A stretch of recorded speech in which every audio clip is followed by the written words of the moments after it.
Welcome back. We're here at MJ Harrington's in Newport, and joining me now is Charles Massey. Charles has graciously come back from Florida to direct the up-and-coming Wizard of Oz right here at the Newport Opera House.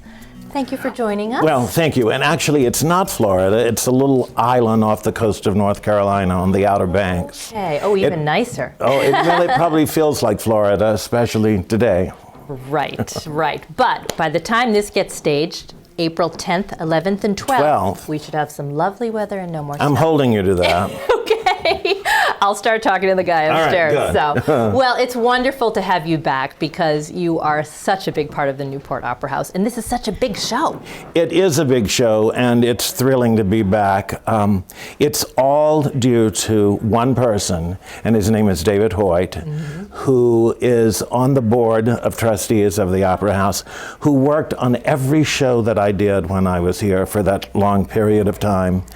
And he's the one that dreamed this all up and called me and asked me if I could do it. And you don't say no to David. He's never said no to me. I'm not going to say no to him. He called in that favor. But I owed it to him. So he is serving as the executive producer for the whole show, and I'm answerable to him. Okay. Well, good. Well, you've been through auditions and you've already started practice. Tell us about the talented cast we might see. We have an incredibly talented cast. When you're doing a show this large and you need a lot of people, some of them you've worked with before, some of them are new to you, we have a total of 45, count them, 45 munchkins who range in size from small to a little larger. And they are absolutely charming. We've worked with them a couple of nights this week. They're having a grand time, and they're certainly going to transform the Opera House to all of the locations that Dorothy and her friends go as they travel. When they're in Munchkin Land, you're going to know it. That's a big cast, because that's just Munchkins. Yes. Oh my goodness. There's 75 in the whole cast, and a dog. Yes. Now, do you have your Toto yet? Oh, how kind of you to ask. No, I have one that I really like. I've seen 4 that were so big that Dorothy couldn't pick them up. Yep.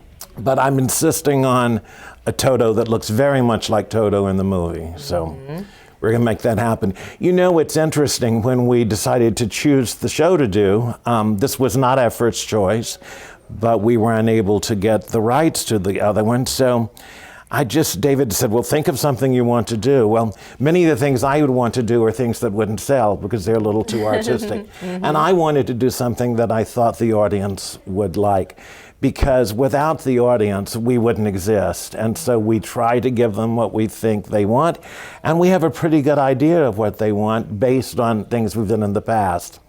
So I returned to the library in my house, and I found the 100th anniversary edition of The Wizard of Oz. Yes.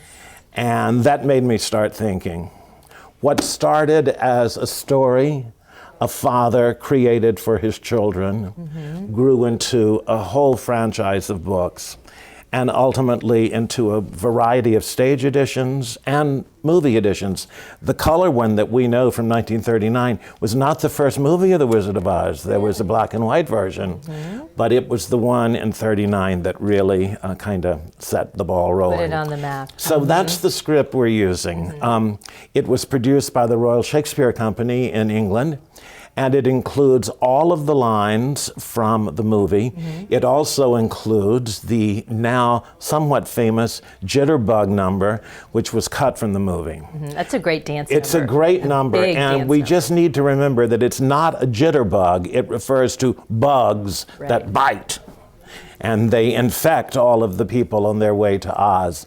So it's going to be a new number that really hasn't been seen, and we will do that. That's a great little song, too. It is. It's a very funny song. I should tell you who our cast members are, because we've got some wonderful people.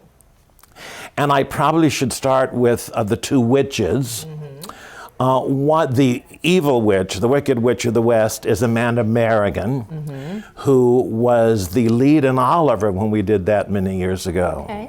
Now the Good Witch is another Amanda Christensen, and she is Glinda the Good Witch, and she has been in several of our shows, so that will be nice to see. Dorothy, who really leads this whole troupe, is being played by a wonderfully talented Danielle Cherry, who's been working with us since I did Oliver like 15 years ago. So I've literally watched her grow up, and it's exciting to see one of our own play this role. And she has all the sincerity and all the innocence that Dorothy should have. So that's going to be fun. The three travelers that she meets along the way would be Dan Cherry as the lion, the Bert Lahr role, Steve Robinson as the Scarecrow, and Christopher Gardner as the Tin Man. Christopher played the lead last year in Fiddler. Okay. So all three of these Seasoned people, cast. yes, it's a great group, and they're all totally different, and they take the trip with him.